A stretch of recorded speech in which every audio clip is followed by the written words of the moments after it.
So what are we talking about here tonight? Really, the idea behind this talk and the next two, which are on the successive Mondays, is a synthesis. It's a bringing together of ancient wisdom in a modern connotation, a modern context. Now, the reason I say that is because going back about, how old am I now? 52. Quick calculation. Going back about 34 years, I became a Hindu monk. I think some of you do know that. Hi there. Hi. Yeah, just grab a chair. Very welcome. Thank you. Yeah. I became a Hindu monk at the tender age of 18. And I was exposed to something called Vedanta. Who's heard of Vedanta here? Yeah, most of you here. Who hasn't heard of Vedanta? Actually, most people haven't heard of Vedanta. Okay, let me explain what Vedanta is then. Vedanta is the ancient scriptures from India. This is basically the foundation upon which the modern day religion Hinduism is built upon. But prior to Hinduism, there was an ancient culture that lived in India, going back roughly now about 5,000–6,000 years. And their life was very much defined by the scriptures, what's known as the Vedanta or the Vedas. And this literally is a Sanskrit term, and it means knowledge. And all knowledge was there to be had in the Vedas. And this really, I suppose, is the source of what I would consider, and I think many, many scholars would also consider, the root of the most ancient knowledge on this planet. It's certainly the most in-depth. And the knowledge really is rooted and is sourced at a time when man was in a much higher level of consciousness, when his awareness was not as it is today, which is quite dull, and some might say a bit retarded and backwards even, and others maybe would say quite neurotic even perhaps. So going back about 5,000, 6,000 plus years, man was in a much more pristine state of consciousness. And the people at that time that practices spiritual techniques and processes actually had the capacity to see into the nature of the stuff directly. They didn't need books, they didn't need teachings, workshops or talks like this. They could see reality inside of them directly. They had access to that knowledge. That's how amazing and powerful these guys were. We would call these guys like yogis or rishis or sages. But the modern day rishis and sages aren't really, you couldn't say, I don't know them all of course, but for what I've seen, aren't much of a comparison on how the ancients used to be, which were far more powerful and far deeper in terms of their perception.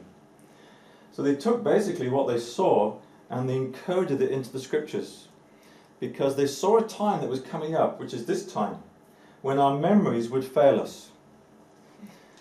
And they knew that if they didn't write it down, basically the information would be lost.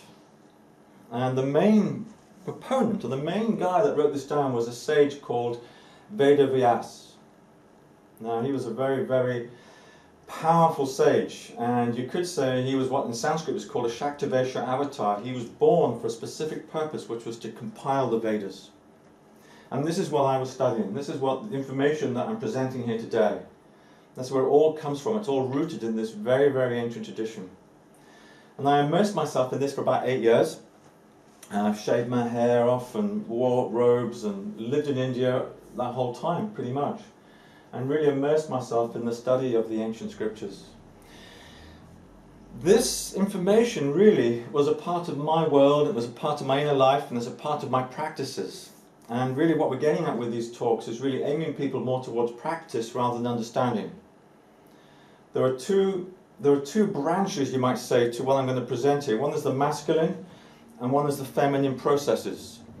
The masculine process is the metaphysical understanding, which is what I'm doing here tonight. It's the information I'm going to give you guys.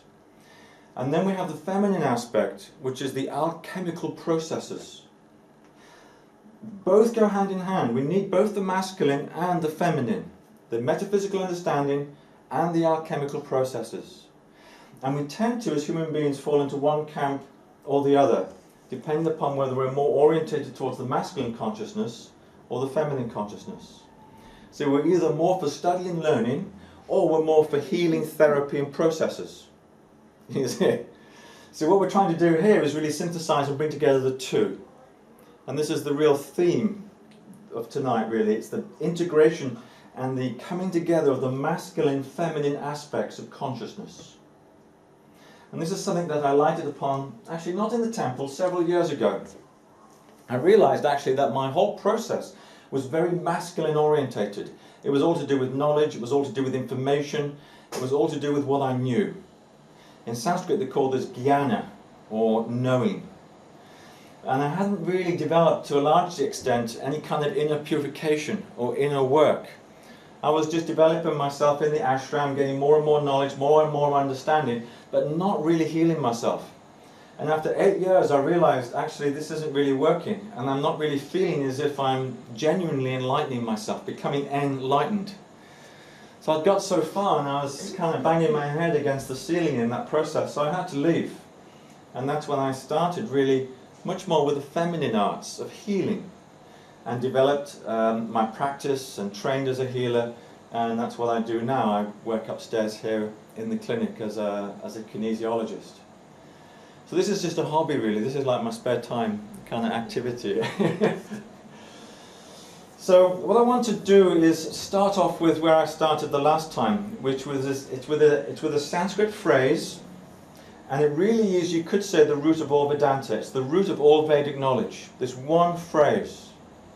The whole of the Vedas is built on this. And I'll say it in Sanskrit, and then I'll translate that into English. And that'll launch us then into the talk proper. So this phrase is Achintya Beda Abeda Tattva. Achintya Beda Abeda Tattva.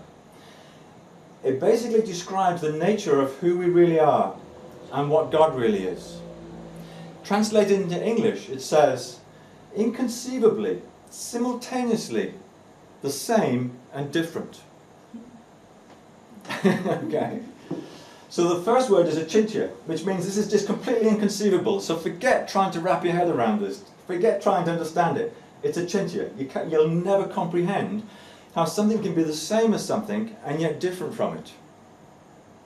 So this basically points to the nature of our spirit nature, our soul nature, internally. We are one with God, and yet we are separate and distinct at the same time.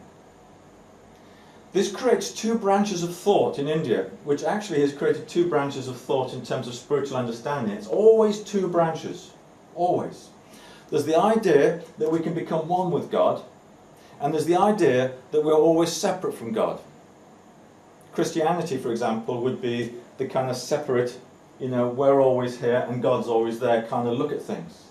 And then we have the oneness school, which in Sanskrit is called Advaita. I'm sure we've all heard of that. Advaita philosophy, oneness. It's an idea that's been catching on here in the last 10 years more and more. But what the Vedas say actually is Advaita and Vaita are basically two separate paths which aren't really true. Neither of them hold the full truth of our real nature, which is both of them, which is both Advaita and Vaita, in other words, unity consciousness and separation consciousness at the same time. So we are eternally one with God and separate from God, but inconceivably so. Can you see? And therefore, Chintya Beda Abeda Tattva. And really this is where we start. We start with this idea that, what defines spirit? And why are we all here in physical reality? What is this odyssey that we're all on? Why are we seeking greater knowledge, greater understanding? And really echoes back to where we all started, which means we have to go right back to the source. What was God's intention? Why did He create everything that is in creation, including us? What is this whole thing about? And that's what we're going to look at tonight. I'm going to describe this to you in detail. We're going to look at all the different dimensions, all the different levels of reality. We're going to look at all the different energies that make us up. And that's pretty much everything. Basically, you're going to have a complete overview of metaphysical reality in about 1 hour and 50 minutes. Now, bear in mind that this is a chintya. This is a chintya, so this cannot be described in words. But I'm going to have a bloody good go and see if I can actually get you in a way to just move beyond the language, move beyond the structure of language into the tasting of what this is about. Okay, ready? Yeah? All right. These are all posters that actually I designed in Norway that were actually done by hand. And just 2 or 3 nights ago I decided to re-render them on my computer. And I printed them out, so they're much neater and tidier than my hand-done posters. But those ones were in colour. I couldn't afford to do colour, so I'm afraid these are in black and white.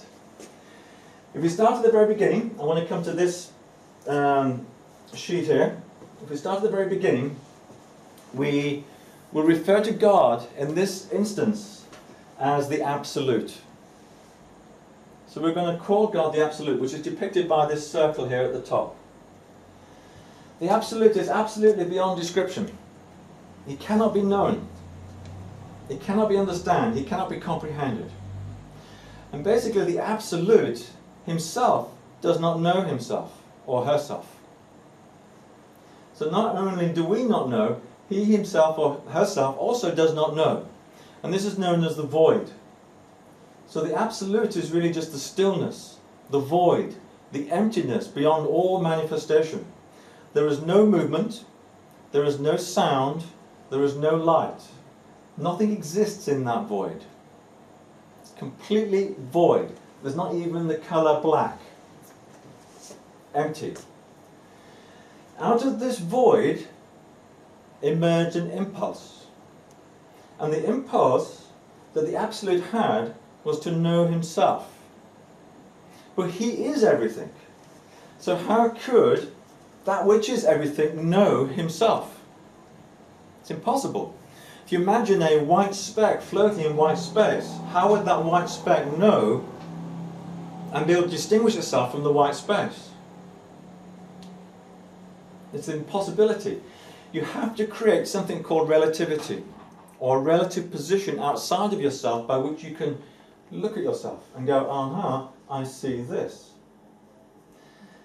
That relativistic consciousness really has evolved through the species from the mineral, vegetable, animal, and has basically come to this level in its most pristine state as the human species.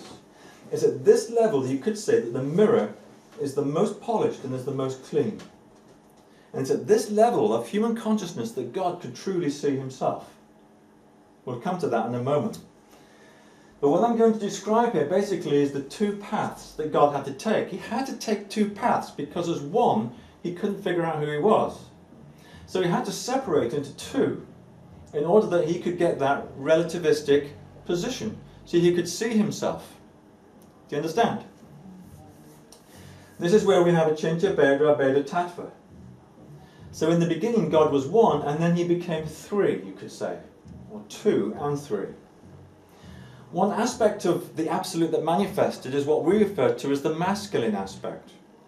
And another aspect that manifested is what we call the feminine aspect. So if I just borrow one of these nice new pens, pick a blue one. So here we have the Absolute. And then we have one aspect which is the masculine, and another aspect here which is the feminine. This we've come to know as God. This we've come to know as the goddess. And they went on very different journeys from source in order that they could meet at the human level. So one journey came down, which was the masculine consciousness, and created the realms of light. So the masculine is considered to be the active, dynamic, inspiring, impulsing, moulding consciousness in the universe. That's the masculine. The feminine is a force that rises up. And this is considered to be the passive, receptive, fertile chaos I've written there. Actually, I don't have any of my X's here this time, which is a relief. Normally I have 1 or 2. And every time I mention that, I often used to think of women as being fertile chaos. I'm glad they're not here. So the male aspect really is that part which creates light. So in the Absolute there's no light. So the first thing that was created was light. So when consciousness separates from the Absolute, it becomes light. This is the very first thing. And sound. And the Vedas have a huge emphasis on sound. So they say the very first thing that came out of the void was Om. Om. And this, the scientists would say, was the Big Bang. Was the Big Bang. And that's the cosmic microwave background, is the constant omming of creation, because it's constantly happening all the time. So the male aspect of the divine absolute becomes what we call God and takes a path of descent, whereas the feminine aspect becomes the goddess and takes the path of ascent. The masculine is active, the feminine is passive. So the masculine seeks to imprint.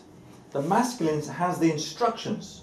The masculine is inspired and seeks to mold the feminine consciousness.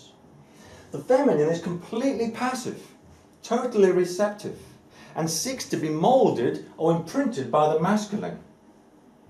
So we call this in India or in Sanskrit the lover and the beloved. This is Shiva, which is masculine consciousness, and Shakti, which is feminine consciousness. And really it describes both consciousness and energy and matter. So the masculine is associated with the force of consciousness, the feminine with the forces of energy and matter. Yeah? We're going to get into this now. We're going to do the feminine consciousness first, and then we're going to do the masculine consciousness. And you'll be able to see how that comes together and creates everything. All levels, all dimensions, all planets, and all beings. This fusion of the masculine and feminine consciousness. So let's start with the feminine. Ladies first. There's always more women at these talks than there are guys. Actually, it's only me and you, Adrian. They're grossly outnumbered tonight. We are, yeah. Yeah. Be careful what I say. So I'm not going to deal with this. I'm not going to deal with this for now. These are part of the masculine aspect. And I'm just going to use the board here to describe the feminine aspect. So the feminine aspect, in practical terms, would be what we do here at the clinic. This is the work of energy. Yeah, it's the work of sensitivity. It's the realm of feeling and intuition. Why? Because the feminine is receptive. So when we're working in a feminine way, we're working exactly in this way, with healing energies, healing modalities, doing what we're doing in various disciplines. We're going to look at basically several forces or several aspects of the feminine that are very, very important to us here on Earth. In fact, they're key. The first thing I'm going to describe is the energy of what's called the etheric. Has everyone here heard of the etheric? Yeah? Do we all know what that is? I love to hear your definition. You love to hear the explanation, yeah? Okay, well, we'll get to it. The etheric energy really is a feminine force which provides us with our life force energy. So you could say that the etheric is undifferentiated life force energy. It's an energy that is prevalent everywhere on the earth. In fact, you could say there's an envelope of etheric energy that surrounds the earth and penetrates the earth and penetrates every living being that dwells on this planet. It basically provides us with our life force energy. And you will notice when this is missing, because someone will be dead.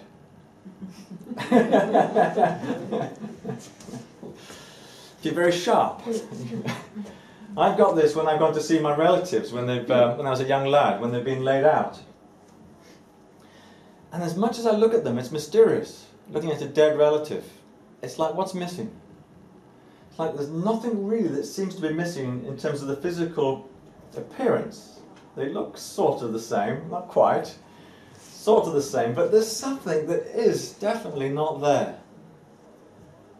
And for the most part, we would describe this as the life force energy that has gone.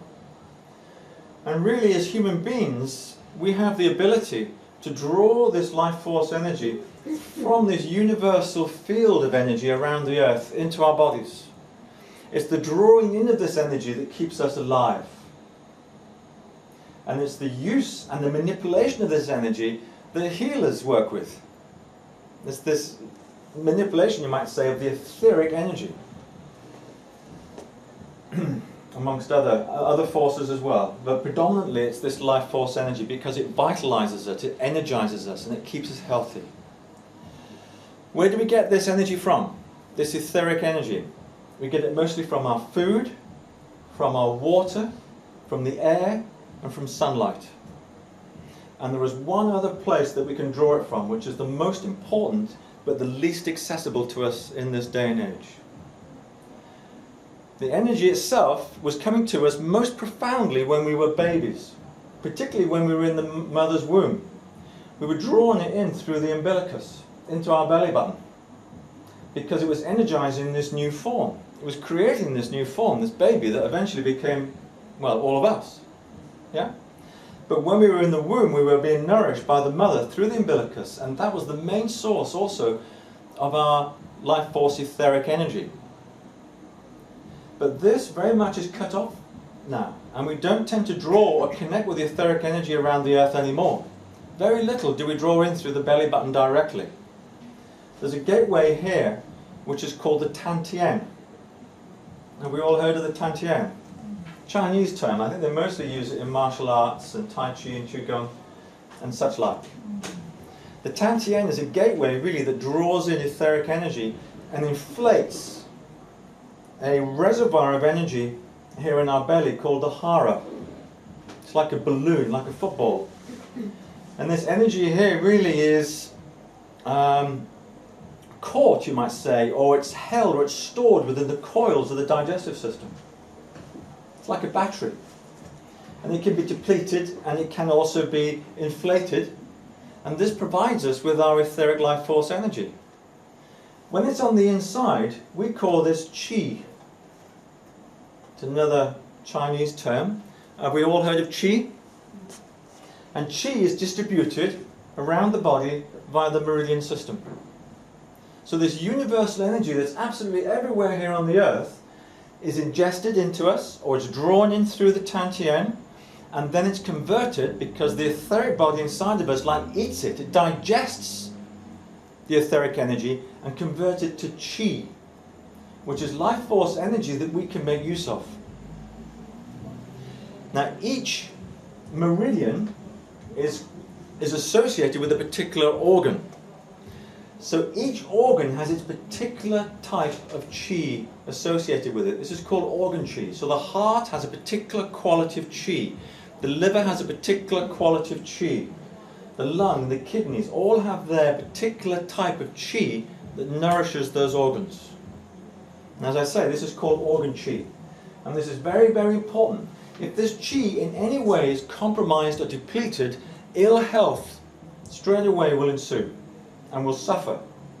And then we need to go and see a healer, or we need to have some energy work done in order that we can enhance the flow of life force energy within our body. Acupuncture specifically works on the meridian channels in the meridian system to encourage and amplify the flow of this qi. You okay with that?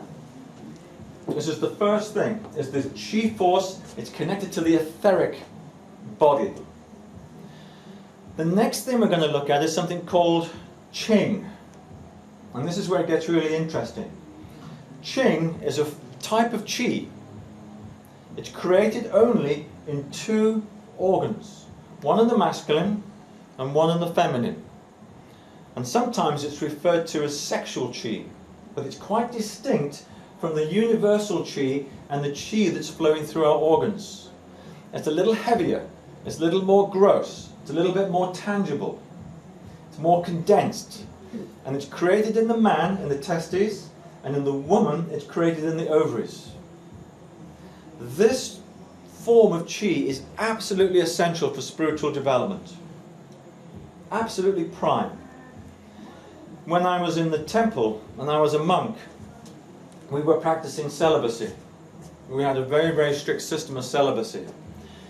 And although I didn't realize it at the time, one of the main reasons why we were celibate was for the storage and for the fortification and the holding on to our Qing. Qing is really what we were looking to amplify and store within our bodies. As we did that, I noticed roughly around about 2.5 years, that my mental powers of focus and concentration, which are very needed in terms of study and in terms of meditation, were very, very much enhanced. So Qing creates really, say, very, very good sperm and very, very good eggs. So it has a prime reproductive function. But if we can preserve it and if we can hold on to it, it nourishes our brain. In fact, it forms a part of the brain which is called the chitta, which is the actual structure of the brain. And our thoughts are made out of, one of the components is this Qing. So if our brain and our thinking is going to be integral, it's going to be clean, it's going to be clear, I'm going to be able to focus our energies mentally, we have to have Qing. And quite often a depletion of Qing can result in all kinds of mental conditions, confusion, mental disorientation, mental illnesses, particularly things like dementia and memory are all affected by depletion of Qing. Guess what depletes it? Some of you might know. Jill knows, don't you? Well, there must You be forgot. other things as well. Yeah. I can't be the only thing. There are, well, yeah, there are, well, life generally would actually deplete Qing. But there are certain things that deplete it very, very rapidly. The first thing I think really, and the prime thing, is orgasm. Orgasm depletes Qing. You lose an enormous amount of Qing in the sexual act. See, Qing primarily is there to actually produce very good sperm and very good ova. It's only when we can actually store it and hold on to it and build it up as a reserve that we actually are nourished by it. And in that sense, it's what you might call a super nutrient. It nourishes every organ in the body, but particularly the brain. Particularly the brain. 30 to 40% of all the organ qi that we have in our body is contributed to Qing and the manufacturing and the synthesis of Qing in the testes and the ova. 30 to 40%. That's nearly half of our life force energy to create this one alchemical substance. Almost half, 40%. It's very, very, very expensive, you might say, to create. It's a precious substance, a prized commodity. And it's amazing here in the West how we're just so encouraged, you know, to be very sexual and very free with our sexual expressions and all of this. At least, you know, when I was growing up, that was very much the modus operandi from where I was in England. It was encouraged to go out and do all of that and just lose your Qing. Men lose a lot more than women. We tend to lose it completely to the universe. Women tend to lose it to the uterine lining and the tissues that surround the reproductive tissues in the pelvic bowl. But then women lose it then, because this builds up, but they then lose it during menstruation. So we had a whole conversation last time I gave this talk here about, was it you, Michael, and some other ladies here that were talking about how they felt since they, what's it called, their menstruation has stopped. Menopause, yeah. Since they entered into menopause, they felt they've actually developed more mental clarity because they're no longer losing their Qing, you see. I mean, I don't know. I mean, that's blokes, we don't go through that kind of thing, but we have the andropause, I suppose. It's not quite the same. So men will lose it completely, whereas women will partially lose it during orgasm, but then they will lose what they've retained within their bodies, usually during menstruation. What's the purpose of menstruation then? If we're going to lose something that's really important for the body, why the body? Well, there are certain practices in India that will actually, in a way, preserve the Qing by actually slowing down and possibly even halting the process of menstruation. These are called tantric practices. The whole tantric thing, really, I mean, it's for men and for women, obviously, is to cultivate this energy of Qing. So menstruation is key in that.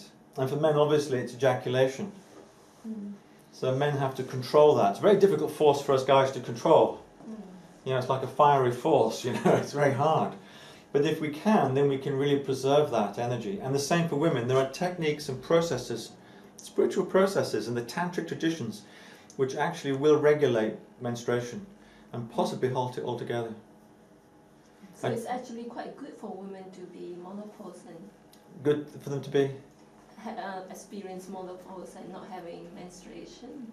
Well, it depends. It's not good if it's part of a medical condition, of course. You know, that's not a good thing. But yeah, as a practice, we're talking about spiritual practice here. That, in some respects, would be the aim for many women, I suppose. Yeah, because they would actually then preserve their Qing. It does happen, and you can get to that state where you are totally holding on to this energy. But what I'm curious is why on earth nature want to do that? You know, if there's something important for human Yeah. body. Okay. Yeah. Well, there's a dichotomy. There is a conflict of interest here between. It's not that we can't reproduce. It's just that we can't squander this energy. You know, it's perfectly okay to use this energy in its proper use. Like, you know, when I was a monk and we were living in the temple, we could get married. We would move from being a celibate monk, which would be a brahmachari monk, into the householder ashram, called the grihastha ashram. And we could have children in the grihastha ashram, which obviously means you're going to have sex in order that you can procreate. So that was allowed, and that was considered to be an okay use.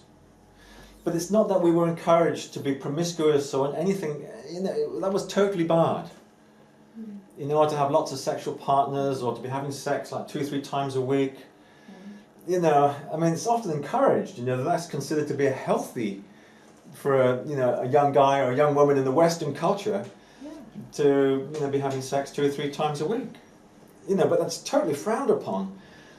You know, if you go over to the East, and particularly if you're looking at spiritual traditions, that would be considered to be totally excessive.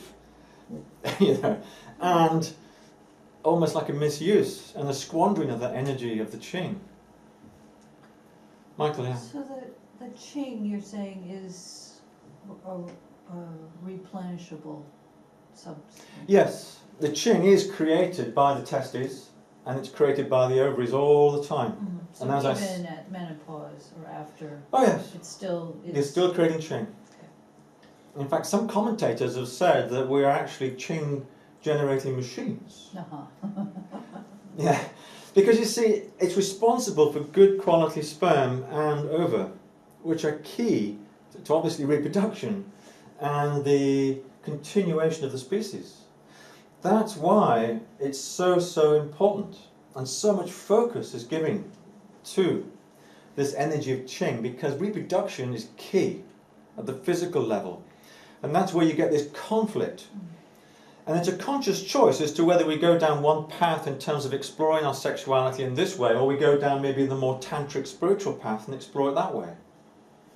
I'm tending myself to veer mostly now in this direction with the tantric practices.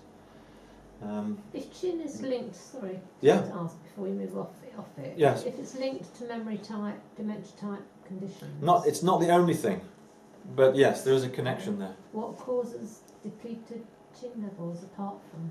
Stress. Ah, okay. Stress burns Qing. Life, you could say, generally will burn a certain amount of Qing, particularly if we're living a stressful life. And drugs? Yeah, drugs, sex and rock and roll, basically. Particularly drugs. They burn huge amounts of Qing. Huge amounts of Qing. And that, just one other clarification, this is not the same as the I Ching. No. No, different word. Well, the Qing bit's not. It is the same, but I don't know if it's the same connotation. Yeah. I don't know what that connotation is. Okay. Yeah, but this is taken That from. refers to the changes. Oh yes, It's yes, the that's same right. word. It's not the Yeah. same It's not word. the It's same. not. The Yi Jing and the Qing is not the same word. But it's the same spelling. Yes, I've seen it spelled the same. It sounds It's not different. the same word. Yeah, sounds different. Yeah, Yeah. Yeah. It's a different word. I think so. And then there's the whole kind of school of thought or experience that with sex, sexuality, the sexual energy, that's healing, it's rejuvenating, it's energizing, it releases lots of stress, Can do, yeah. particularly for women. Yeah. Maybe there's other practices for men that would be more beneficial. The orgasm, because it wouldn't make sense. Why is orgasm so pleasurable if it creates then this guilt effect that around sex, that it's something, Yeah. oh, it's enjoyable, but then I shouldn't, that's somehow wrong, I'm doing something bad. It's But not that in sex is experience, wrong. It's not. No, it's not that's wrong. It's just, yeah, it's the loss of Ching that's the thing. So the whole practice really was one to be sexual, but not to lose your vital force energy. That's the tantric way. Well, I felt as a woman, Yeah. it's energizing, not that you feel depleted at all. Yes, yes, Sexual energy. Yeah. That is your life force. So yes, if you're allowing it to flow through your body, you are allowing your life force to flow rather than become blocked, and therefore you become depressed over time, you feel disconnected from life, yes. and it's about that deep. We're talking about a different thing there, though, if I could just halt you. Okay, Because what you're talking about there is a suppression of the energy, yeah. whereas I'm talking about channeling the energy up the spine, and they're worlds apart. Yeah, Suppression will result in all those symptoms, and much worse in terms of our physical and psychological makeup. I've seen this. I've seen this in guys and in women that come into the ashram when I was younger, and they go a little crazy, to be quite honest. They can't hold that amount of energy. They just, yeah, they go mad with it, and it can drive you to madness. In which case, you better to let the pressure off from time to time until you can actually control it to the degree that you can move it up. Now, when you do that, the pleasure and the enjoyment that comes out of orgasm is incredibly enhanced. It's what we call ecstasy, which is this feeling that orgasm gives you temporarily. But when we have control of that through these practices, you can feel ecstasy for hours. Continuously, you can ride it for waves as it surges through your body. Physical orgasm then seems quite minor by comparison. And that's just moving it up one level, one chakra. Yes. It's an incredible amplification of that energy that just goes on and on and on and on and on and on and on, and it's beautiful and it's wonderful. So that's the opposite of suppression. Yeah, but there is a discipline and there is a certain structure which we're not so familiar with because we haven't really had the education here in terms of the proper practices by which we can get there. And there are certain teachers, I think, that have done us a disfavour actually in terms of tantric practices that they've seeded in the West. I won't mention any names. Maybe I will. Come on, we want to know. No, I won't, It's being recorded. I don't want anybody to start writing to me later being really angry. Because there's quite a few of these guys populate here in Totnes that say, actually, these are the tantric practices that we've learned. But actually, is this real tantra? Is this really bringing the energy up? Because remember, feminine energy wants to rise. Masculine energy wants to fall. And they want to meet. The lover and the beloved want to eventually mingle. And all that's happening on the outer is what's basically happening inside of us. In terms of our masculine and feminine energies meeting. Consciousness and matter. So at the moment we're only looking at the feminine side of this equation. But really you might say what is down in the base of us wants to make a rush for the head. It wants to go straight up the spine and go straight to the masculine. The beloved wants to rush into the arms of her lover. And there are certain mechanisms within us that actually dampen that down and hold that in place. And we're going to look at this in a little while because we're going to come to Kundalini, but we're not there yet. There's another force I want to describe before we start talking about Kundalini. And it's similar to Qing. Actually, it's even similar sounding. It's pronounced Jing. Now, who's heard of Jing? Yeah, quite a few. Who hasn't? No? I wish you have got the Chinese word so I can see which one is. What, you mean they're spelling in Chinese? The character in Chinese. Oh, God, no, So I don't have you know. got that? No, I haven't, no. I don't know Chinese. No, I hardly know English. All right, Jing. Jing is a force that arises from the earth again, because it's a force that rises. And it comes into the mother when she's carrying the fetus. First 3 months of pregnancy. So when the sperm and the egg meet, there's a tiny little bit of Jing in the sperm that fuses with a tiny little bit of Jing in the egg. And they come together and they make a tiny little bit of Jing, right? That sends, you might say, a tendril into the earth. That draws on a huge reservoir of Jing from within the earth that starts to then enter into the developing fetus. And it's because of this that the fetus does develop. Now, Jing is a very mysterious substance. Some call this DNA Qi, and it's even more condensed and even more heavy than Qing. But really it's like the glue, or it's the force that gives our structure integrity. It holds us together. That's why it's called DNA Qi or structural Qi, but it literally keeps us together. It's the ultimate, you might say, nourishing force in the universe. It's a super nutrient. And it's drawn up for 3 months, like I say, the first 3 months of pregnancy, and it's stored in the kidneys. After 3 months, that stops. However much has been drawn into the kidneys at that point in the developing fetus is as much as going to last for the entire life. Some refer to this, I think, as kidney Qi, but really it's Jing. You have a specific amount of this, a limited reserve of this. You cannot draw it up like you can with Qi. You can't strengthen it and fortify it like you can with Qing.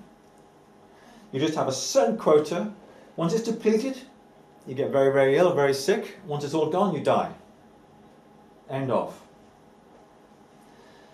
This is a very important force. It's another force that's lost actually in orgasm. And some I have read over the years have said actually this is the force of orgasm itself.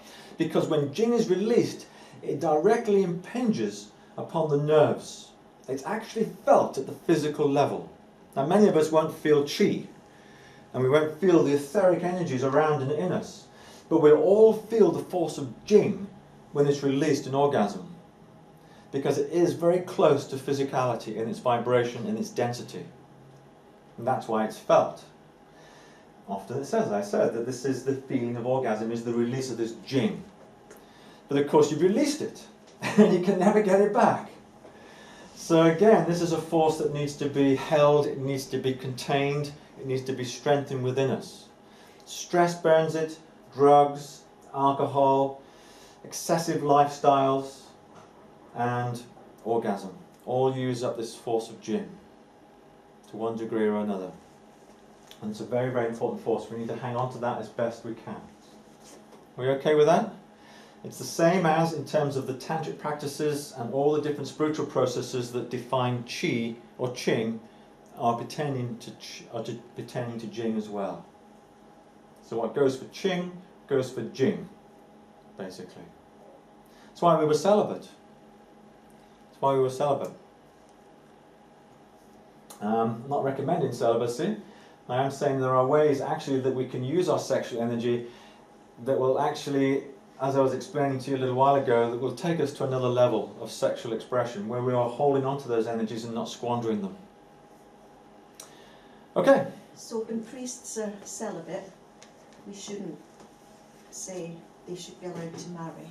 We should respect the right to be celibate. Yeah, if that's a natural state for those priests, but you know, you look at the state of the Catholic Church, and you can see even though they are celibate, they're suppressing their sexual energy. This is suppression, and what eventually will happen there is all kinds of distorted behaviour, all kinds of sexual release that actually is not natural and possibly not normal, you know, because it'll come out in all kinds of twisted and hidden ways because of that suppression. And that's what's being exposed now. That's not natural, and that is not what you might call channeling that energy. That's just bottling it. And So that's the- dangerous. So there would be the odd priest, for example, who it would be natural. Oh yes. Yeah. Yeah. Well, Or monk. or anybody. Yeah. Yeah. Or anybody. Yeah. It's not that you have to be a priest or a monk or a nun to be able to preserve these energies and cultivate these energies. But usually we'd have to have a certain practice around this, unless you just don't want to be sexually active at all. Which is fair enough. then you hold on to them anyway. Yeah. But I've seen so much distortion around this, particularly living in India and particularly living in ashrams. You know, particularly I suppose more with men than with women, I would say. You know, they get angry, they get enraged, they just do all kinds of strange behaviours and strange indulgences, and you know, it's just, and it's that energy, it's just wanting to express itself somehow, because they're just bottling it and containing it rather than channeling it. It has to move. All energy really has to move. And this is the feminine process. It's one of movement. It's one of dynamism in that sense. Let's look at Kundalini. Who's heard of Kundalini?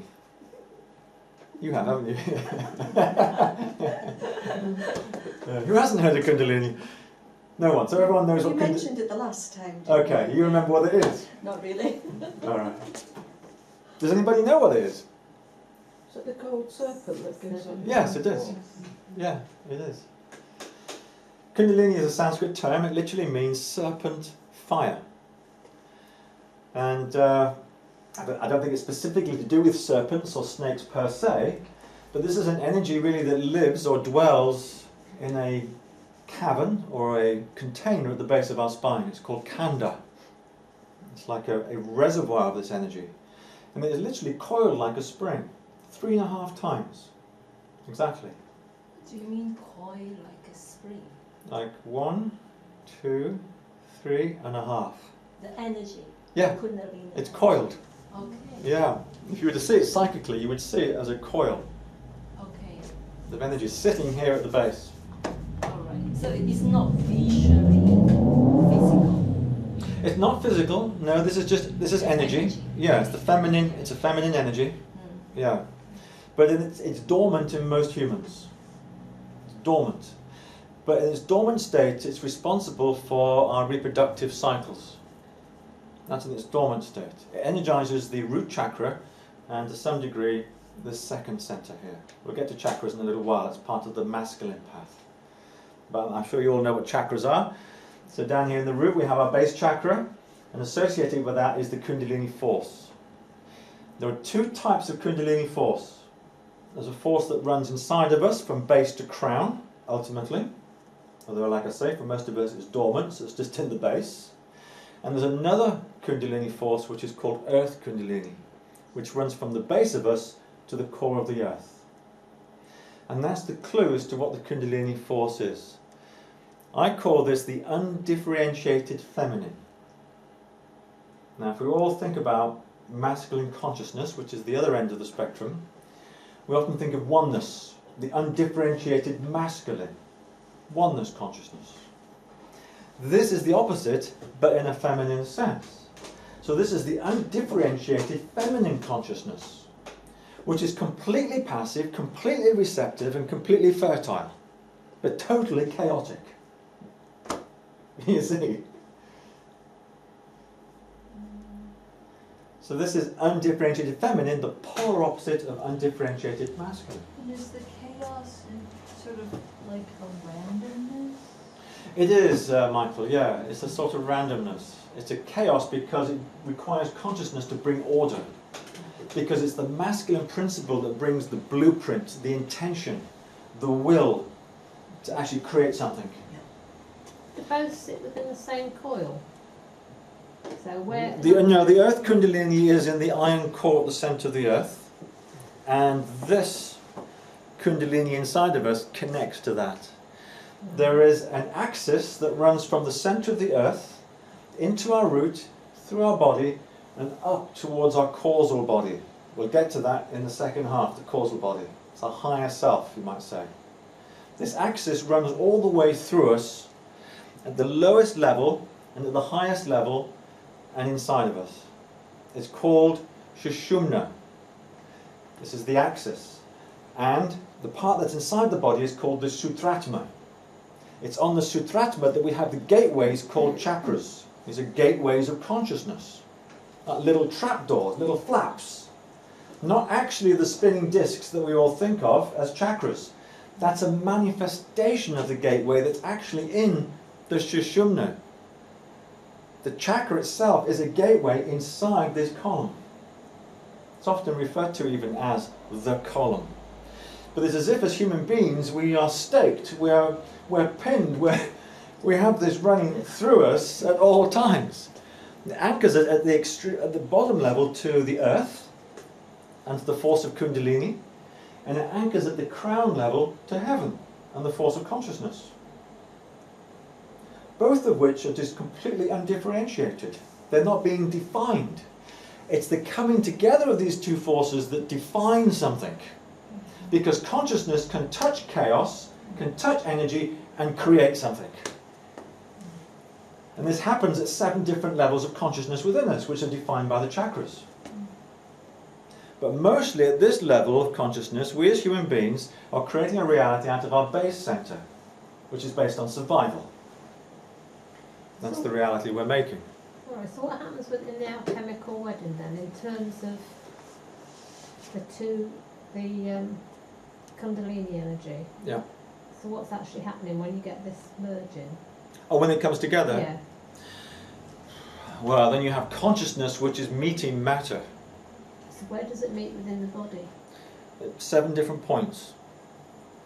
But So- ultimately, it's at the crown where we will ultimately meet when we would call that an enlightened consciousness. So, Fully enlightened. So it starts to meet at the root and then works up chakra Exactly. by chakra. 1 chakra at a time. Yeah. Right, okay. When the consciousness meets that energy, we will create at that level of consciousness. So the manifestation of all of that is this. It's the horizontal aspect of life. So these two are vertical forces, right? One's rising, one's falling. Yeah. Where they meet, we create this. Right. Horizontality. We create this world and everything in it. Some have described, and I really feel this is true, certainly in my studies, that this feminine force of Kundalini is synonymous perhaps with what's called the quantum flux. Quantum Could you mechanics. repeat that, please? Quantum flux, No, synonymous just say with the whole Kundalini. Okay. Yeah, it's quantum flux. There's this idea in quantum physics that you can't separate something from the observer. And you can extrapolate that even further to say that actually it's the combination of the observer and that which is observed that creates everything. And it's not until something's observed that it's actually there. Yeah. Quantum physics is a bit mind-bending, but it basically requires an observer to create reality. So this reality is being created by our observation, by our consciousness at every single moment, through the fusion of these two energies within us. The quantum flux and awareness come together all of the time to create everything around us, including our own physical bodies. This is an idea in quantum physics. So Yeah? when we relate to another person and we both see the table, we're both meant, Well, we're collectively creating yeah, at one level, and then we're individually creating at another level. okay. So this is part of a collective consciousness. So we're that having we're a all- conversation at that level. Yes, And we've identified that that's a table. yes, that's right. Although there are some proponents of this that actually say nothing exists outside the self. I don't happen to agree with that. You know, like you're all players basically in my life, and I'm a player in your. But actually, we don't really exist. It's just me, or it's just you. Yeah, can you see? Yeah. And everybody else is just a manifestation in this illusion of Maya for our benefit and growth. Why is it that you don't quite agree with it? Because I feel that reality is structured at a collective level, and we can't change it. There are fundamental laws of the universe, natural laws, that we can't play with and we can't change. Otherwise, That gives us a common feeling, a common reality. Yeah. I don't know, it's quite big, isn't it? Yeah, it is, yeah. Yeah, it is.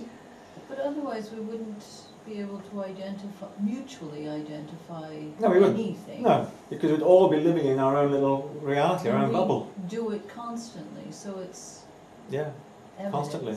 We- yeah. I was reading somewhere, is it the cesium atom at the heart of the atomic clock in Greenwich? I think it has a frequency whereby it can mark time, I think, to the 8 millionth of a second. So if we can measure time to 8 millionth of a second, reality is being created at least at that frequency.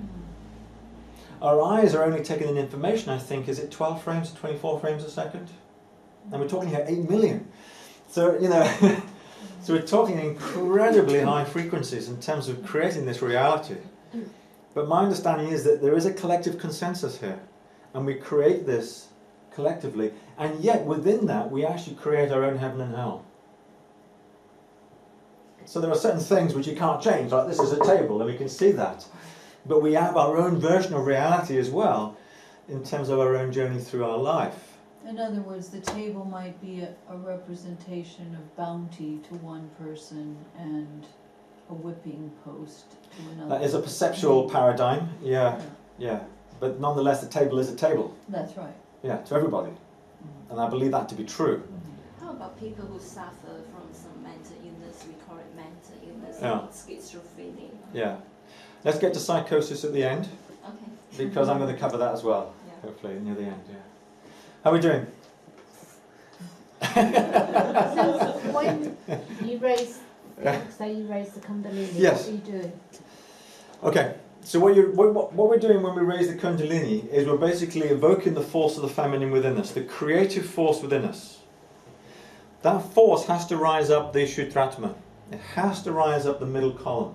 As it does, it'll actually have to pass through 7 centers of consciousness. The first being the root. When it does that, that's called activation. Now we've all heard of this, activation of Kundalini.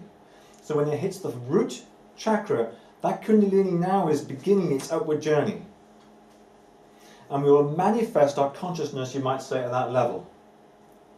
What will happen at that level is whatever baggage, traumas, what's called samskaras, which I'm going to get to next. This is why you have to listen to the whole talk before you can have sometimes answers to these questions at the beginning.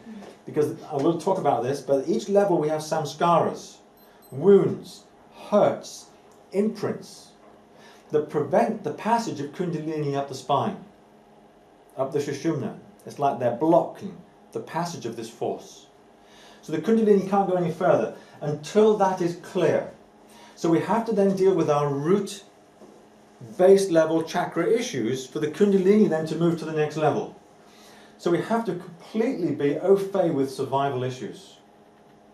In other words, we have to know 100% in terms of how we feel, not in terms of what we think, but in terms of how we feel in our body, that we are truly precious and we are looked after and we are going to be provided for without a shadow of a doubt. Now, if you don't feel that, it means you have to go to work. And you have to do something called make money. And it creates all sorts of anxieties and tensions around livelihood and being provided for and being nourished by the universe, by the mother, which is the earth. You know, we have to make an effort, an endeavour, basically because we are blocked at that level. Now when Kundalini rises and touches upon that, it will activate those samskaras powerfully. So if we haven't worked on those issues already, those issues will come to the surface with an incredible ferocity. And we'll be overwhelmed by the power and the force of this all of a sudden. So the key is not to activate Kundalini really until you're ready. Because if you do so, and there are so many horrendous stories about people that have actually done certain practices that have evoked the force of Kundalini either accidentally or intentionally but prematurely, and then they've had all kinds of issues like psychosis and emotional issues and mental issues because they're completely in overwhelm. Completely in overwhelm. These things which actually they're tussling with are just now so enormous within them.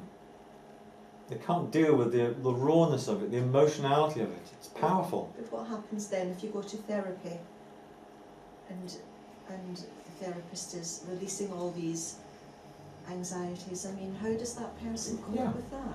Well, Kundalini should naturally rise. It's not something that needs to be, as it were, provoked in a sense. But there are practices, I mean, I do these every day, that actually stimulate Kundalini a little bit. But you have to practice something alongside of these rigorous practices called self-pacing. If you don't have an attitude towards self-pacing, you can actually push the envelope too far and release too much energy. Now, what we do in healing and what we do when we're working with clients is that we're looking to release the samskars, literally emotional scars within our system, to facilitate the rise of Kundalini. So that when Kundalini then hits these gateways, these chakras, these levels within us, it's not hitting those resistances and blockages. Can you see? Mm-hmm. Therefore, there is no resistance to its passage up the spine. So that's a sweet process, because Kundalini, as it's moving, will nourish us. It's like the ultimate mother. It's a beautiful force of ecstasy that rises up within us, that totally fills us with light and life. But if it can't, and it's forced, and you're constantly stimulating it, and it's blocked, that can be an enormous pressure. And what gives there is the block. That's the thing that will have to be released into the psyche. And some of our blocks are intense. You know, some of the conditioning that we carry is enormous. You know, to suddenly have that, you know, up and awake inside of you every moment of your waking day, and also when you go to bed at night. I'm speaking here from personal experience. It's like living in hell. It is. You're living in hell. And I lived in hell for 5 years because I didn't know what was going on. I accidentally, not accidentally, but through practice, stimulated this force within me too vigorously. And how does it create harm? What happened to you? Well, I was having nightmares, I was having panic attacks, I would have tremors and shakes, I'd have constant anxieties about pretty much everything. My moods would swing from elation to depression. You know, I mean, it was an extreme case of bipolar, you know, it's like, you know, all these, I had to deal with them. I mean, I couldn't push it all back in. I had to start dealing with a lot of these issues that was evoked within my body. But it took me a long time. It took me years. And I had no help with it, so I had to do it on my own, with my own study and my own insights and my own practices and my own tools. So thankfully I had that to draw on, and I was hopefully successful. I think I am. Fairly stable, fairly grounded now. Yes.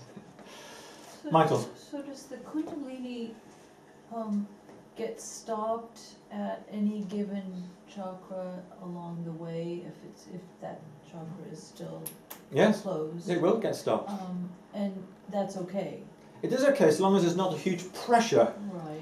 You're not stimulating that all the time. Or is it, I mean, I guess it's desirable to have the Kundalini flow straight up without any hindrance. Yeah, but you will find it will go in stages. Most people will. So it'll come up a little bit, come up a little bit, come up a little bit. You deal with the issues then at Once those. it's up, it doesn't go back down.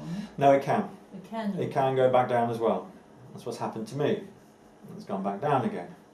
Now I'm just totally concerned about how I'm going to make a livelihood again. I'm going to make some money. It can rise and it can fall. But Yeah. how do you know when your Kundalini is rising? How do you know that it's Kundalini? But the Kundalini, when it rises, gives a feeling in the body of ecstasy. Okay. When consciousness is falling, it gives a feeling in the body of bliss. And what we're looking for really is what we call ecstatic bliss. Yes, it's the combination of the ecstasy rising and bliss falling. So where they meet is ecstatic bliss. Ecstatic bliss is the phenomenon we call unconditional love. That's the lover and the beloved coming together. Can you see? The husband and the wife, the masculine and the feminine. It's love. And that's why they say love is the foundation for everything. Because it's the engine behind everything. In Sanskrit they call this bhakti. Bhakti, is the tradition that I was in was particularly focused upon Bhakti. There are many paths in the Indian Vedas to enlightenment, but Bhakti is, in my mind, considered to be the ultimate, because it talks about love, and it's the cultivation of love, which is the coming together of these two forces within us. We didn't know that so clearly as I do now, because I've studied this since.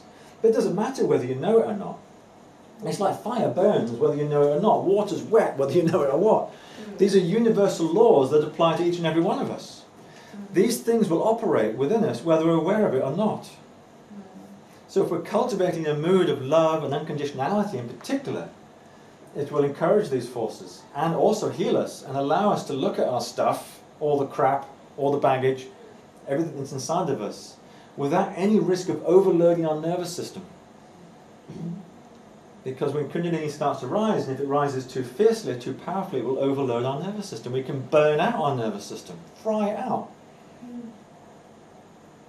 Some drugs do this. They stimulate the force of Kundalini powerfully, particularly psychotropic drugs that bring the force up to the third eye center and give actual visions.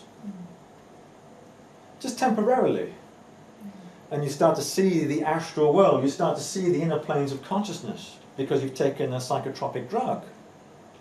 That doesn't stay like that, no more than a few hours, because then it drops back down again, as we've mentioned. But then you're left with the impressions that you saw and what was released in terms of the energy that was released, the blocked emotional energy as Kundalini rose up. So you have the emotional samskaras then to actually have to deal with. But they have been activated and awoken very powerfully in your system. So you can be in a state of absolute overwhelming trauma. It's quite often the case. So yeah, and this brings me to another point which is very important. Awakening experiences like that don't necessarily equate to enlightenment. There are paths and there are processes that go down, you might call the shamanic route or the shamanic path. Not decrying that, I'm saying there's good stuff there, it's helpful. But having these awakening experiences doesn't necessarily mean you're getting closer to enlightenment. Enlightenment comes through a systemic practice, a cultivation of these energies over time. It's like running a marathon rather than doing a sprint. So taking psychotropics or doing these powerful processes, whatever they may be, is like trying to sprint. Whereas what we need to do is self-pace ourselves so we can live and ground and integrate these energies as they're arising within us.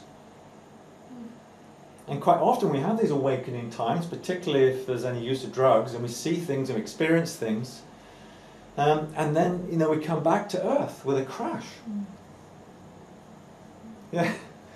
So it's not a helpful experience because none of that's being integrated, and that's why it doesn't bring about an enlightened state.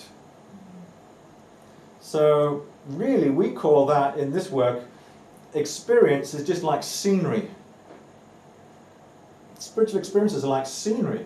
And yet in the West, we want the spiritual experiences more than we want anything else. But in the East, that's just scenery. It's not the main goal. And we can be distracted by the scenery, and we can be seduced by the scenery. And we go for the scenery because we want the experience. But that does not equate to enlightenment. It's routine, daily practice that brings about an enlightened state. It's a marathon. I have to integrate everything as we're going along. How are we doing? Good. Yeah, I'm doing much better this time, aren't I? It was last time, Jill, yeah. Yeah. Last time it was like about 8:45, and I said, okay, that's the feminine, we need to talk about the masculine now. Alright, so those are the primary forces I just wanted to talk about in terms of the feminine energy that is rising. The force of the etheric, or the chi, which is the organ chi, the force of the Qing and the Jing and the Kundalini. And there is one other thing I'm going to briefly cover because Michael asked me about it last time and we didn't have time to talk about it, which is something called Soma. Who's heard of Soma? Yeah? No? Michael has, yeah. She actually emailed me when I was in Norway and I said, I'll get back to you about that, I haven't got time. I completely forgot. So, Soma... Brave New World, wasn't it? It was in Brave New World, wasn't it? Soma? Yes. Where was that? Brave New World of the Goat. Oh, I haven't. Oh. Yeah, was that the Aldous Huxley book, is it? so Yeah. Was it? About that. Yeah. I think you mentioned it was something that Osho was talking about. Maharishi. Oh, Maharishi, sorry. Yeah, okay. What happens when the Kundalini starts to rise is it actually starts to impregnate the whole of the body, you might say. But particularly when it gets to the belly, which is the second center and the third center, it diffuses a part of its energy into the gut. Part of this Kundalini force goes into the gut. It's a little bit like it enters into the hara, much like the chi force is held there. The Kundalini force also partially enters into and is held in the gut. All these coils here are a bit like a battery for lots of things. So the Kundalini force is no exception. So this, as it were, leaks into the gut and it mixes with prana from the air and food. And it creates an alchemical substance within the gut itself called soma. And this is often described as a minty, cool, hot, greeny, luminous substance. If you could see it. Yeah. No one's heard of this, soma. What's Soma Yoga? I've heard of Soma Yoga. Yeah, it's probably something to do with that, yeah. Soma, I've not heard of it, but it will be to do with soma, to do with yoga, yeah. Soma, I think it's also to do, it means body, doesn't it? Physical body, the soma. Soma. As in somopathic. We have the word somatic. And somatic, yeah, yeah. So really this is something which is a bodily generated fluid. This is an alchemical process that takes place here in the belly, like I say, from the combination of kundalini, prana from the air or breath, and food, yeah, which also has prana in it, creates the soma. This soma then rises up with the force of the kundalini and enters eventually into the brain. When the soma enters into the brain, there's another change that happens to the soma actually within the brain, within the chitta. Which remember we were talking about Qing? So this is another force that operates on this soma that turns it into something called amrita. You've heard of amrita? Yeah, who's heard of amrita? No? Okay. So amrita is manufactured in the brain out of soma, which is manufactured in the gut. Right? This amrita then is secreted into the sinuses and particularly into the nasopharynx, which is the back of the throat. Amrita literally means, in Sanskrit, it literally means nectar. When amrita is secreted by the brain into the throat, you get this beautiful smell and this beautiful taste inside of you. Taste of nectar.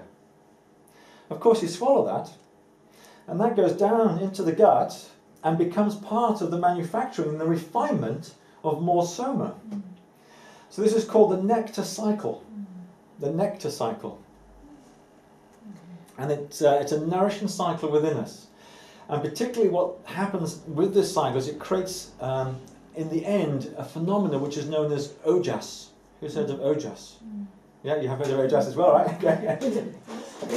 Ojas really is our glow. It's our light.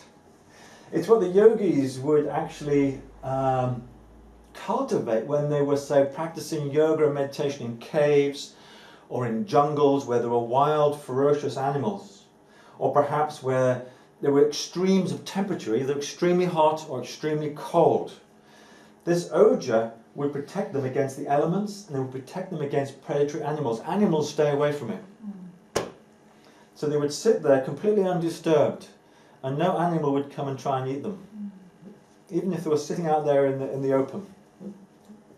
So we would actually perceive this as human beings. We would see the force of oja as a radiance, as a bodily glow, which is often depicted around saints and about sadhus and yogis. You see this aura, this glow, which is this oja. So you would say then that the soma is a byproduct of the kundalini? It's byproduct.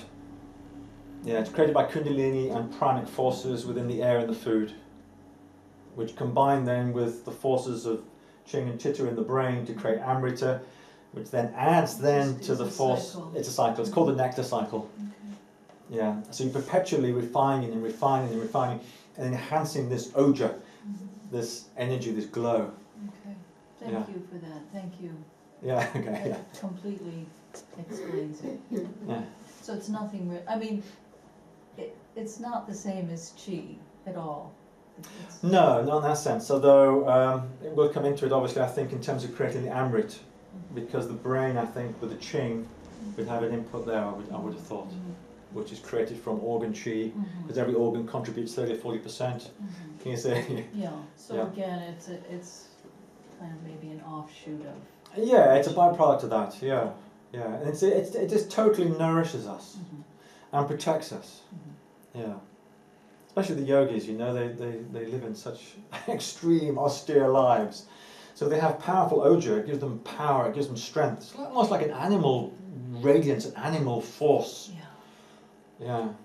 They can sit there for hour after hour after hour, holding a posture, you know. Yeah. So anyway, yeah, these are forces that actually come to our aid, that come to help us as we are going along in our practices. Maharishi talked about when he first met his guru, that he was in a cave. And Yeah. He didn't, Typical. he couldn't, I mean, it was a dark situation, but he did have that eminence. That light, that Yeah. glow. Yeah, he did Yeah. have, and that was the only way he saw him. It was just the glow from his Yes, soma. yes, exactly. Exposure. Yeah.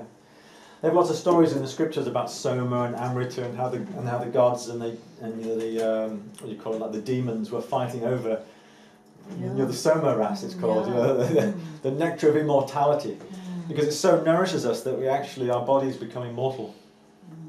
We don't age and we don't die, we don't get disease. Yeah. You know, it's like there's a certain process here, there's a certain path that's in place here. We think, oh, we have to give up so much in terms of worldly gratification, worldly pleasure and all of this, but yeah, when you're getting, you know, it's like infinitely much more precious and valuable. And this is just the feminine side of the equation. We haven't even touched upon the masculine hardly at all. Do babies have So- soma? Because they have the sweetest smelling breath, and they can be so. Yeah, I'm glowing. going to come to babies and their glow in a little while, because there is another glow that comes to the masculine channel, definitely, which is the light of heaven, because consciousness and light are one. We're going to move into that now, but I'm wondering if anybody needs to go to the loo, or if anybody needs some water. Or are we all okay? Oh, I don't want to just bombard you with information, so if you need a little mental break as well, can we say a couple of minutes? You alright, John? Yeah. You'd have to go around if you need to go to the loo. That door's locked. 2 minutes only, as we've only got 45 minutes left.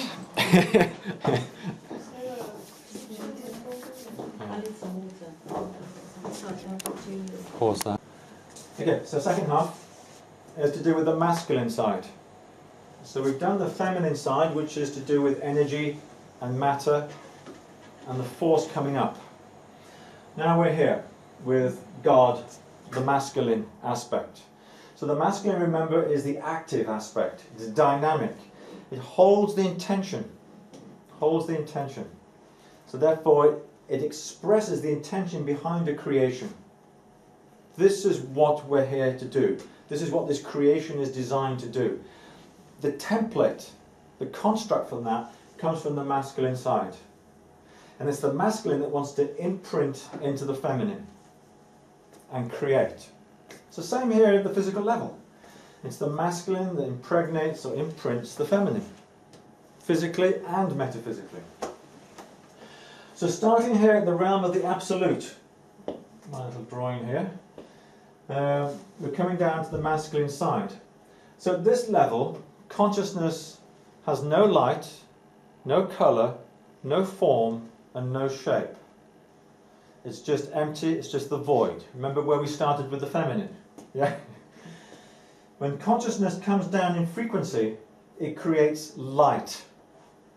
It creates light. And the first thing that is created is this level of existence here. It's called the modadic. Modadic. The monad. Mona, one, singular, self. So these two realms, you could say this is the Adi plane. Adi literally means the first plane. This is the absolute. Now, when consciousness is here, it's basically undefined.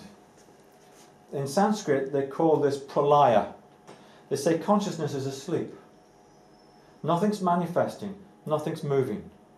It's asleep, it's a rest, it's the dark night.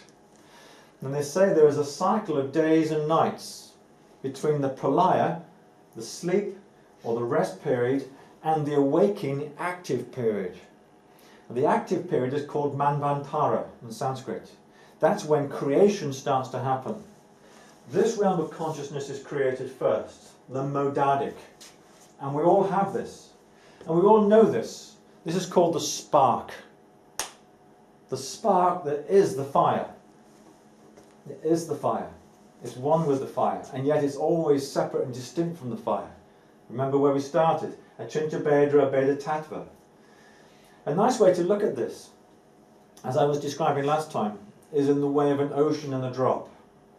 Now you can think of a drop falling into an ocean and merging with that ocean. And I think a lot of spiritual ideas and spiritual philosophies talk about this drop merging into the ocean and becoming one. In this work, in my understanding, it's the other way around. The ocean merges with the drop. Now you can see that actually you've got that unified field of consciousness because you are the ocean, but you're also distinctly the drop at the same time. And it's a much better way, I feel, of looking at reality.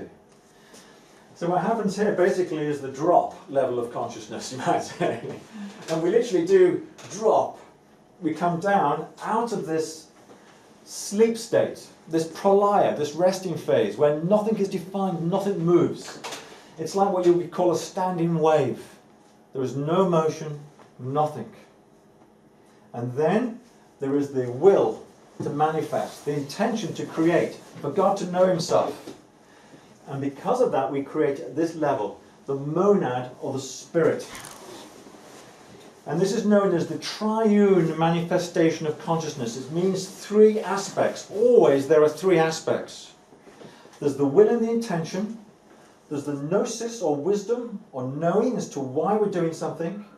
And there's the love, because we are simultaneously one and different from our own nature. Can you see? So always at the monadic level you have this triangle. And at every level of consciousness you've got basically this triangle manifesting or duplicated. And you'll see how we're going to duplicate this triangle another 2 times. So when we manifest ourselves initially, we come here as a divine spark, as a monad into the light of consciousness, into light. In fact, we are light. Who we are at this level is light. See, our ego and our personality and who we are here is very different from who we are on the inside, right? Because we have something called the false ego, a personality that gives us a certain image. Here at this level, we are that. How we express ourselves as light is what we actually are. So this is the beginning of our journey with light. And we are threefold: will, wisdom, and love. We are a triune being of consciousness. We have these 3 aspects within us. There's a stage before this which is defined by something called the 7 rays. The 7 rays. Who's heard of the 7 rays? Yeah? Probably. Okay. This is where the 7 rays come in, between the Adi and the monadic plane. And really, if you were to look at this plane of consciousness, you would consider this to be just a field of white light, a field of white consciousness, but everything in that light is a monad. And that is the root of all creation, because it's a monad that is actually the seed principle, the consciousness principle. It's the root of a sun, it's the root of a galaxy, it's the root of a star system, it's at the root of us as human beings. We all have this connection to our monad. In the Bible, they would call this spirit. In Sanskrit, we would call it Brahman. What is the 7 ray? The 7 rays, Yeah. I'm not going to get into that now because it would take too long. But basically, these are the 7 great architects, the 7 great principles The 7 angels that stood before the throne of God. Yeah? These are the 7 archetypes or blueprints for what's manifested in this galaxy at this time, in terms of this consciousness. Yeah, the 7 rays. We will, each and every one of us, embody an aspect of that. We will take a ray complement. Not everybody is the same. Yeah? Not all star systems are the same. Not all planets are the same. There's a combination of all these. Everything is a combination of the 7 rays in different quantities and proportions. I want to get into this talk another time to do with 7 rays and the whole idea of this, because 7 rays come all the way down to our physicality, and they decide the nature of our physical being, the nature of our emotions, the nature of our psychological makeup is all defined by the 7 rays. They literally are the architects or the master blueprints for reality. But it's light. So everything ultimately at these higher levels is encoded by light. Light is information. And you see, light is knowledge, you might say, wisdom. So that's the light, as in God created light. God created light, yes. Yeah, he looked upon, remember was it the... Very deep. Yes, which was without light and devoid. Yeah, which is the feminine. Is that synonymous with Sophia and divine mind then? Sufit. Sophia, divine mind. As in Steiner's Anthroposophia. I don't know. I think that's the next level down. Is it? Let me get to that and see if it clicks. Okay. But I actually don't know. Yeah. Okay, so we're here at the level of the monad. So this is our spirit, our individual sense. Now, collections of monads, groups, create what you might call group souls. And it's these collections, which can be massive to start with, that create the mineral kingdoms, the vegetative kingdoms, the animal kingdom. But in the human, we only have the one monad. So one monad connects to one personality. Minerals, perhaps millions of monads together would ensoul the mineral kingdom. Vegetation, it's less. It's like this group soul is breaking up, it's fragmenting, creates the vegetative kingdom. Further fragmentation and breaking up of the group soul, less monads there, creates the animal kingdoms. There's still group souls, but only a handful of them now. When that finally breaks up and we have one monad associated with one physical body, we have a human, incarnation. There is one step in between this though, which is the key step. It's called the causal body, which we would call our higher nature or higher self. So I'm going to get to that now. So what happens, basically at this level, as I say, we are threefold. We extend an aspect of our will to create down, because consciousness falls. This creates the next level, which is known as Atma, in Sanskrit, Atman. This is the will aspect. This is the reason that God is manifesting. This is the reason why he's on this journey. This is the reason behind this creation. The next thing that manifests down here is this love. It drops down to the Buddhic plane and creates this level of existence, which you might say is more feminine or intuitional. Buddhi, love. Then the next thing that passes down from the monad is wisdom, which comes down to this level called the manas, or mind. So wisdom becomes mind, or manas, love becomes buddhi, and will becomes atman. And these create the next three planes down, atman, buddhi, and manas. And this is done because there's a projection that comes out of each of these aspects and creates, you might say, that level or that realm of existence. And you've got billions and billions, all these billions and billions of souls doing this, projecting down, down, down, creating each of these three planes successively. It's done through what's called seed atoms. Seed atoms. We'll get to this another time. I'm just going to throw that word out now. It's a seed atom, you might say, that drops from here to here. A seed atom that drops from here to here. And a seed atom that drops from here to here. Creating Atma, Buddhi and Manas. We would call this triune, Atma, Buddhi, Manas, the soul, or our higher self. Each time we're stepping down, light is becoming heavier, it's becoming denser, it's becoming thicker. As we come down, down, down through the planes, it's becoming more and more concentrated.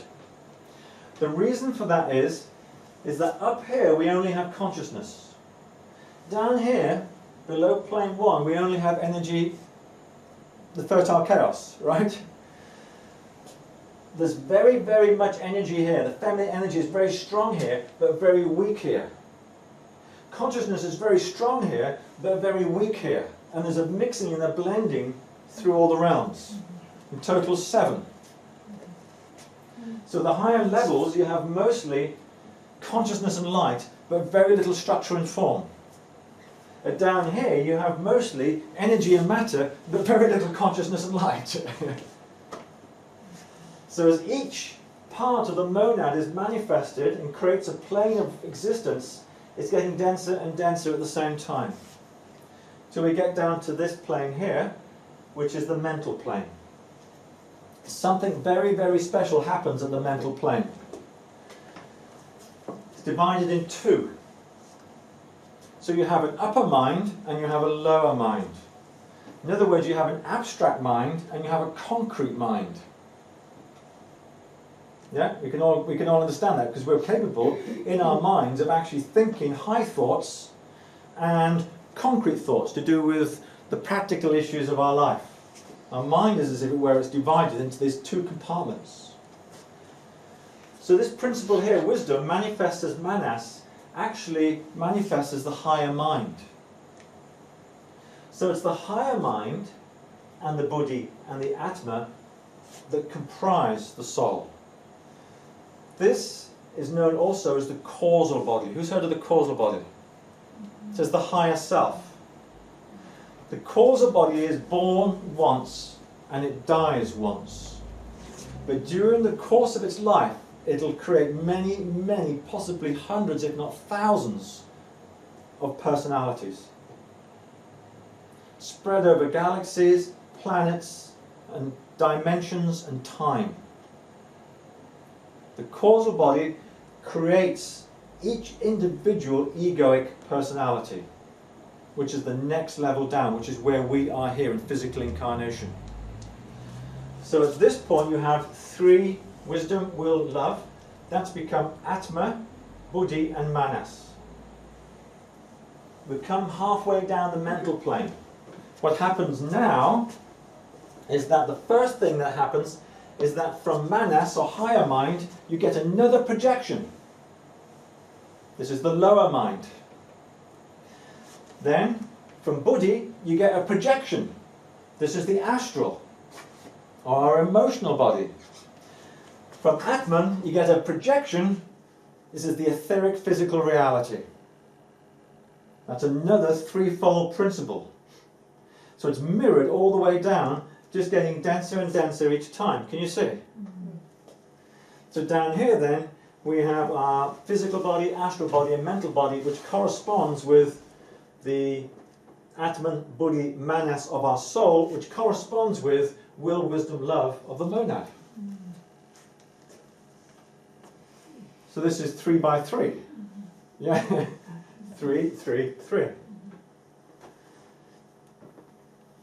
Now, as I was saying, the causal body will actually create in the course of its lifetime, or your soul will create in the course of its lifetime, which will span probably maybe billions of years in terms of physical perception, many hundreds and thousands of physical bodies and personalities and egos. Each one of them is a fragment of this, of which that is a fragment of this, of which this is a fragment of the Absolute. So all at a different time or simultaneously? There's no such thing as time at this level, Okay.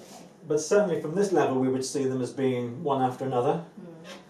But from this level there's no time, so we'd see them all happening at the same time. But we very rarely have this perception. We tend to be looking from this perspective, from physical reality. So you might notice that coming down here, we come into the mental body, we come into the astral body, and then we're calling it the physical body. But actually, at the level of the physical, there's a gap, there's a divide. And the reason is that the physical body, or the etheric physical body, is part of the feminine process, because it's to do with energy and matter. Can you see? That's where we were just 20 minutes ago, with energy and matter, physicality. This is feminine. This whole world is feminine, it's energy. So really, in terms of the male coming down, he stops really at this point here, at the physical etheric level. In other words, he only penetrates as far as the astral realm. That's as far as consciousness gets. At this point, something peculiar happens at the level of the astral. And it's only at this point, because at this level, light is very slow in frequency. When it's slow, it means it's very dense. When it's slow and dense, it means one thing can happen. It can be imprinted by our experiences here on earth. It can be imprinted. In other words, whatever we are experiencing here in physical reality is always, always recorded and printed into the astral. All the time. Me standing here, you sitting there, all your experiences are causing imprints into the astral body.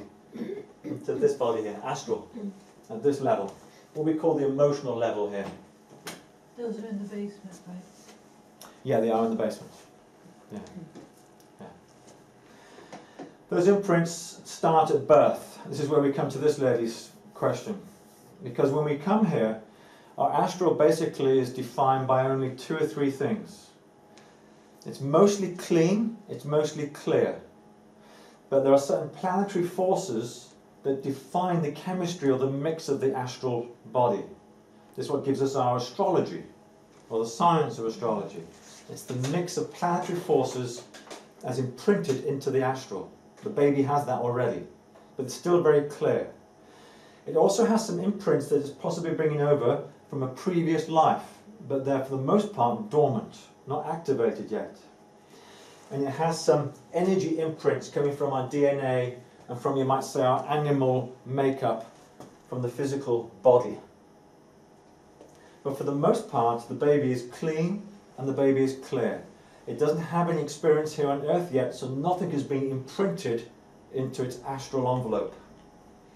But the first thing that happens, of course, for all of us, is an experience, which I'm sure you'll all relate to, called birth. We have to be born to be here. And in the moment of birth, we get an enormous trauma, an enormous shock, and really this is separation trauma. Because what happens at that moment in time is that the astral literally grasps the etheric. The masculine consciousness grasps the feminine energy consciousness and locks us into the central nervous system. So from going from the realms of lovely beauty and wonder and light and love, we suddenly find ourselves perceiving reality only through these 5 senses. When we perceive reality through these 5 senses, in that moment we have separated. We have separated from our inner senses. It's as if we've been plugged in to our physical central nervous system. That's a shock. That's an enormous trauma. That separation trauma at that point gets immediately imprinted and recorded into the astral. Because the astral is dense light, it's slow moving light. And it just records everything.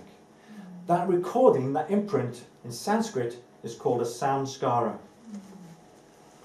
Samskara literally means an emotional imprint. And the key is in the word samskar, scarification. That first wound of separation is the core wound upon which all successive wounds built upon our experience here on our journey here on the earth are built. So we have the feeling of separation, and then, depending upon what kind of life we live, will be further imprinted. Shock, trauma, upset, sorrow, grief, sadness, all these things are imprints from our experience here on earth. And they create, as they build up, as these imprints build up inside of us, they build up a matrix of imprints that obscure the capacity for Kundalini to rise, because they tend to gather here near the chakras, And they also are in our field of energy, and they completely, eventually, block out the light of heaven. It's as if we become entombed by our own imprints, by our own samskaras. And then we're completely locked down and nailed to this cross, what we call physical existence. And nothing's getting through. We're completely convinced that we're a physical body and we are this ego personality structure. The ego personality structure is samskaras. That is what it's made of. All these little imprints is what the ego personality structure is. It's like a house is made of bricks, a personality is made of samskaras. Full stop. That's it. Everything that we experience on this earth as a personality is because of the interaction of the environment out there with our central nervous system that is triggering and activating samskaras within our astral field. But we want to clear those, right? We do want to clear them. Yeah. The whole process of yoga, the whole process of spiritual practice is to clear these samskaras. Absolutely right. And actually, in a way, we have an advantage in the West, I think, to some degree over the ancient tradition, because we have something in the West called therapy and healing. Although they had the Ayurveda, I think we've gone a lot further with the feminine path of healing and energy processing than perhaps the ancients even did. I don't know, I can't remember back then, but certainly we have an advantage right now, I feel. And the way I look at this is it's like a guy on a boat. And he's sitting on this boat, he's got his oars, and he's stuck on this side of the shore, which is the physical universe, the egoic mind. And he wants to get across the lake, or he wants to get across the river to the other shore, which is the enlightened shore. So what he's going to do, he's going to start rowing. So the act of rowing is our practice, it's our meditation, it's our yoga. And what some yogis have done is they've just gone, I'm just going to be such a powerful rower, I'm just going to row and row and row and row and get across this river as fast as I can, right? But what we haven't really taken into account, and what I didn't take into account when I was a monk, was the fact that at the back of the boat you've got all your anchors. Some of them are tiny, some of them are quite moderate, and some of them are absolutely colossally huge, like the sort of things you'd hang off the Titanic. And you've got all of these hundreds, if not thousands of anchors off the back of this boat, if you could imagine. So you've got this poor chap rowing away, right, trying to get across to this shore of enlightenment. There's only one or two things that can happen in this scenario. Either he's going to drag all those anchors across the river, right? Or he's going to snap them because of the ferociousness of his rowing. And that's basically what the yogis did. That's basically what the Babas did in India. They said, we're just going to work with consciousness. We're just going to be damn good rowers. We're going to meditate for 8 hours or 10 hours every day. We're going to follow religious rules, religious practices. We're just going to row, in other words, ferociously, right? But the ideal thing is not just to be a good rower, although that's a good thing, of course, and we do need that, but we also need to start lifting the anchors. So the lifting of the anchors is the energy work. That's therapy, that's process work, that's the feminine side of it. So we're combining the masculine rowing with the feminine lifting of the anchors. The clearing, in other words, of our samskaras. So when they get into samskaras next time, because it's really samskaras that hold the key as to why our ego is here, how it's made, and how it can safely be dismantled. And it plays a key part in birth, in our life, at every moment, but particularly at the moment of death. So these are the next two talks, and I'm only really touching upon this now. The key thing really around samskaras is that they are imprints. They are imprinted from physical life and our physical experience here on earth. That's all they are. They remain dormant within us until they are activated. And they are activated by a corresponding energy in the physical universe.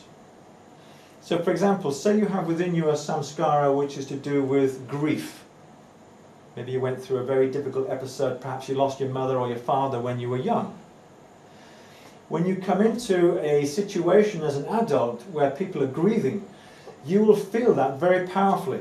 More powerfully than someone that doesn't have that samskara, for example. They will look at it very objectively and perhaps very coolly.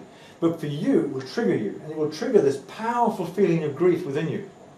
It's got absolutely nothing to do with the environment, other than the environment serving as a trigger. The feeling of grief is already imprinted within you. And that's the key. What we tend to do as human beings is we tend to say, oh, this situation is very sad. Or this situation is very traumatic. Or this situation gives me so much pain. It's not true. And that's why the ancients call, he said this is all illusory. All of that is just totally perceptual. And it's only that which is triggered inside of you that is real. So reality at any given time is only ever operating, you might say, as a series or a set of triggers upon your samskaras. And depending upon what is triggered at any given time will colour wash your perception of reality. Because this is what we would call an emotion. An emotion. Samskaras basically are our emotions. And they are distinct from our feelings. An emotion, which is samskaric, is not the same as a feeling. They are completely different.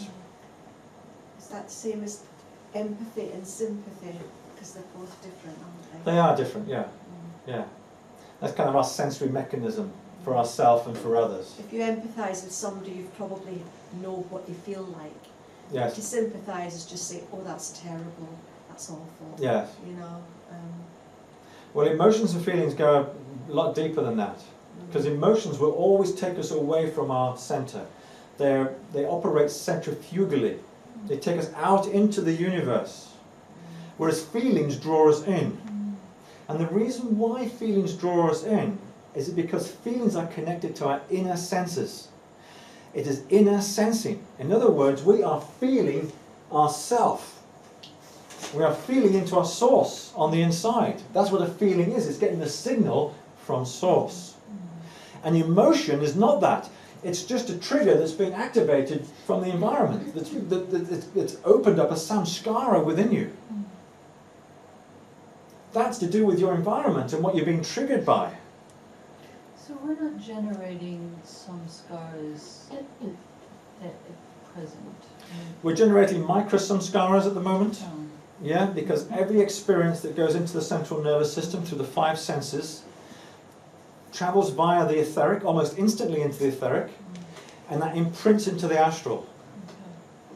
Constantly. It's a constant recording. This is why they say that trying to clear all your samskaras is like trying to empty the ocean with a teaspoon.